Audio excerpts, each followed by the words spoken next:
Good evening, everyone, and welcome to Raina Moe's Designs.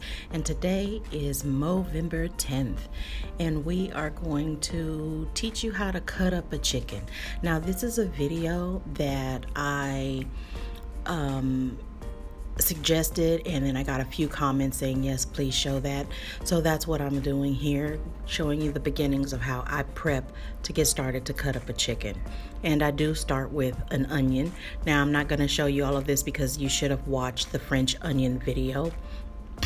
But I always start with cutting an onion because I know when I'm going to cook my chicken, onion and garlic, they go in. Now here I'm just showing you one of the wonderful concepts about this particular cutting board and why I love it. It comes with all these different silicone mats, and this one is the orange one, and you can see the little chicken symbol on the end. That means I'm going to be using that for poultry. So now let's move on to the sink and start cutting up our chicken.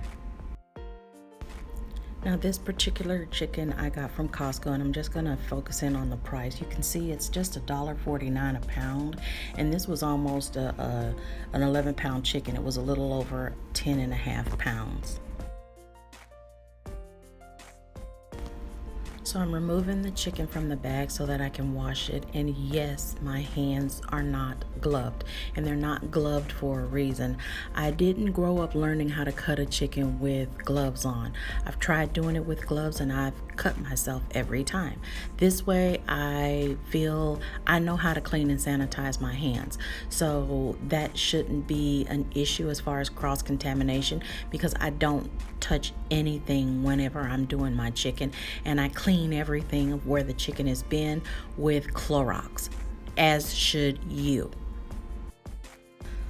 So as you can see here, I'm thoroughly washing the chicken and I'm getting ready to separate the neck from the body.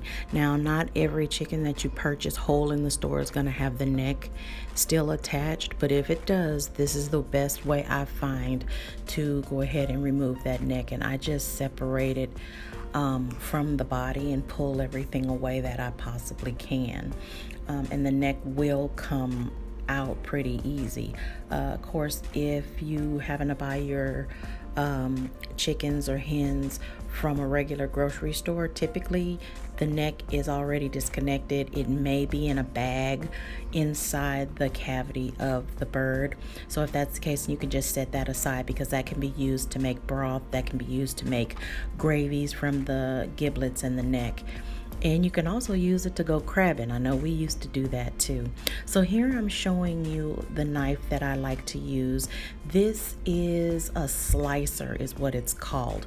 Now back in the day, Mama, that's Miss Mary Frances to you guys, Mama had a real old school butcher knife. You can't really find those too much nowadays.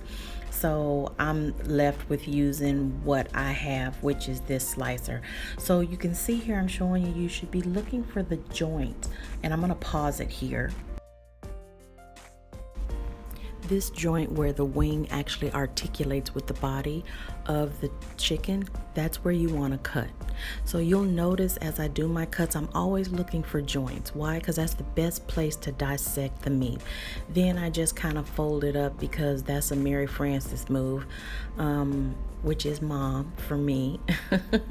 But anyway, you see it with the leg, I'm doing the same movement so that I can find where I need to lay my knife and cut.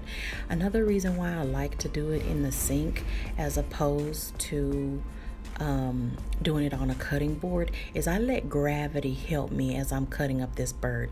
Now you know that this is almost an 11-pound bird, and that's got some weight to it. So why work hard in the kitchen when you don't have to?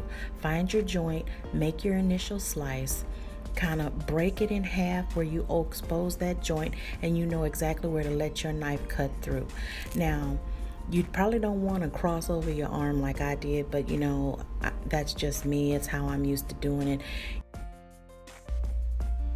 It might be better if you just hold it in one hand and let it dangle in the air, because then you'll be letting the weight help you with that cut.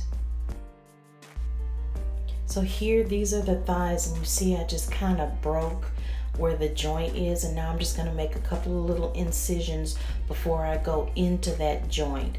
Now I'm going to try and zoom in so that you can see what I'm talking about when I talk about that joint while I'm cutting this next one.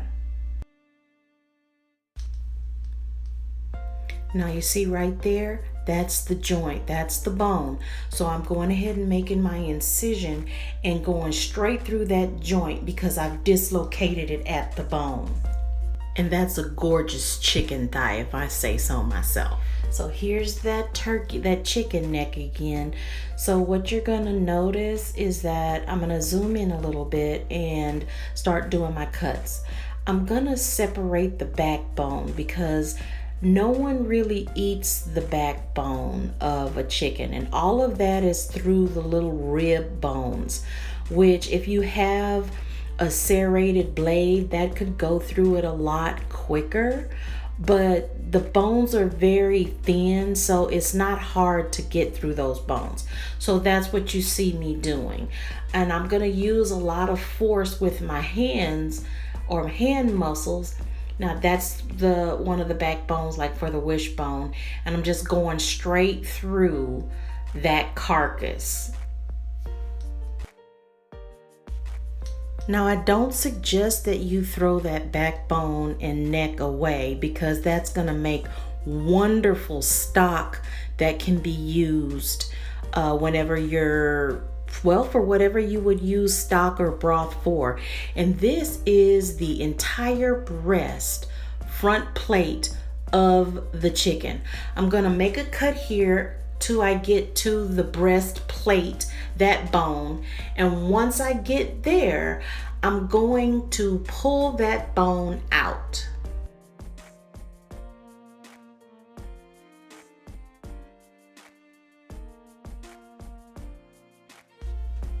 You see there, right there, I'm popping open that bone and removing the cartilage, and then you're gonna see me with my fingers dissect that bone and pull it out. This actually separates the breast into two parts, so you'll be able to see exactly where you need to make your next cut.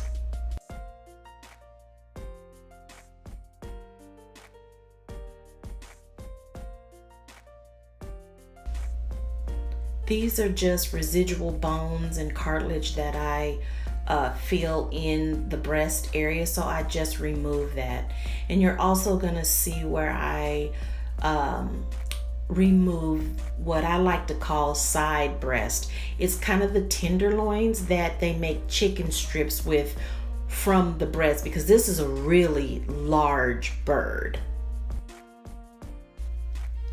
Now, some of you who are used to cutting up a chicken may be thinking, Raina Moe, why are you even messing with that little bit of bone and cartilage?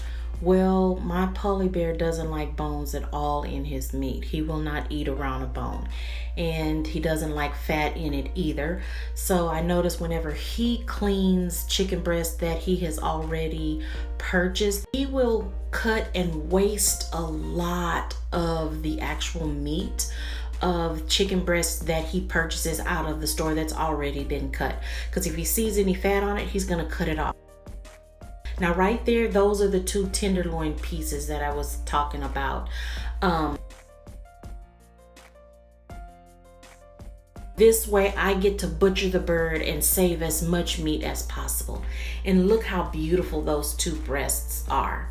Now I'm gonna just split it down the center, and then you'll see me remove the skin. Whenever I'm making a whole bird, I like to take a plate to my parents. So sometimes I remove the skin on just one breast, because that breast is gonna be for Paul. My daddy, he likes his chicken skin, okay?